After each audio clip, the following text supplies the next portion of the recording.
gonna tell you what they about, and they do a lot of that double talk too. Yeah. Oh, tongue. Fork tongue. Yeah. Look here, we see you. You not fooling us. We know what you about. Go ahead. What they do, y'all was So our core mission, if you will, is protect the people. That's our core. So anti-Semitism is the threat. So Stop. Their mission is to protect who? Them issues, right? They are about their people, right? Nobody is saying anything like, no, especially our people. They don't write in, hey, why don't the ADL look out for everybody? What about all people? There's defamation happening to everyone. Right. Black people don't do that, but they do that to us when we read the Bible. Exactly. Right. What about everyone? The world. Start it over. World, Craig. So again, our core mission, if you will. So anti-Semitism is the threat. So anti-Semitism is kind of an irrational, let's say, hatred of Jewish individuals or institutions because they are Jewish. And anti-Semitism is interesting if you think about it relative to other forms of prejudice, because I think anti-Semitism, it's like a conspiracy theory. Like, it's about the way the world works. So the Jews did this to me. The Jews have too much power. The Jews are the communists. The Jews are the capitalists. The Jews control Congress. Pause. And you see how they're so affected by this, right? That, man, it's caused them to be impoverished at the bottom of society, right? Unable to get jobs, being oppressed by all these people, right? No! Not at all. The hell you talking about? What? Man, this is happening here and that. Meanwhile, your people have their own established communities. Right. The Ishes have their own neighborhoods. We don't got that. I liken it to a city within a city. Greenwood itself is an area of nearly 40 square blocks with individual neighborhoods, individual churches that have their own parishes. About 40 to 45 blocks of a residential community with a business district. You have all sorts of businesses in Greenwood. You have everything from funeral parlors to theaters, hotel. There's a public library, a black library. There are chili houses, cafes, restaurants. There's just everything there. There were a dozen surgeons and doctors. There were several lawyers. There was a black-owned photography studio. There are black working people. They're not working necessarily in oil, but they're working in all sorts of businesses that are supporting the oil boom. Greenwood was a community of necessity. It was a segregated enclave.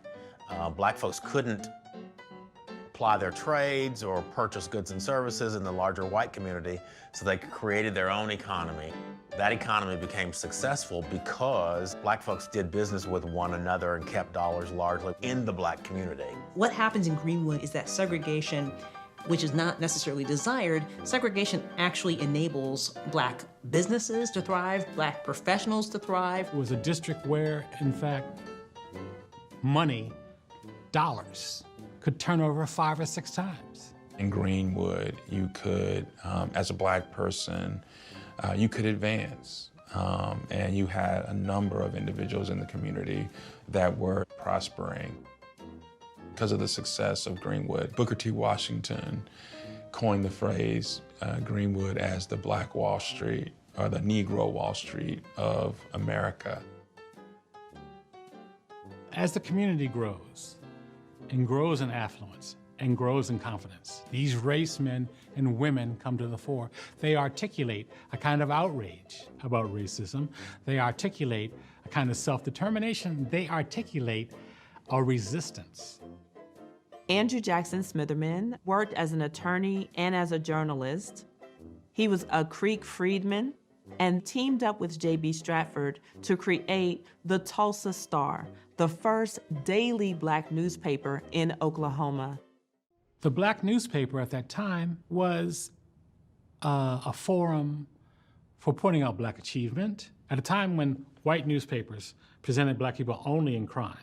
But the heart of it was an agitation for justice and an agitation against lynching. At the same time that's happening, you see in the summer of 1919 a rise of racial terror all over the country.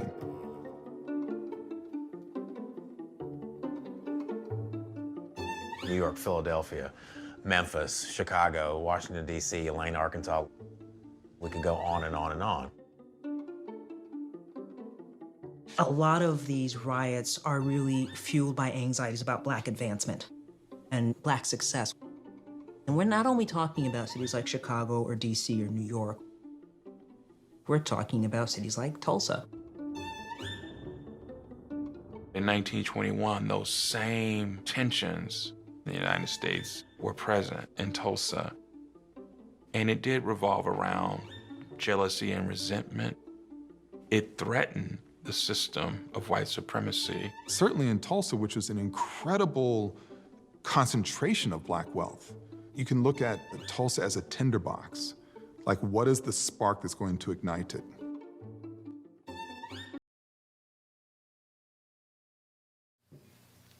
They got private neighborhoods. They have their own businesses. They got their own schools.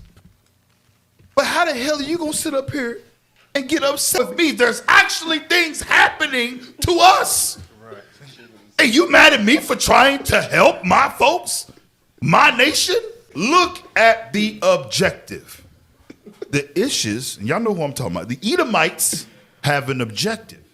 They're looking out for the welfare and state of their people. But the moment you look out for yours, all of a sudden now, you're a racist or you're a hate group.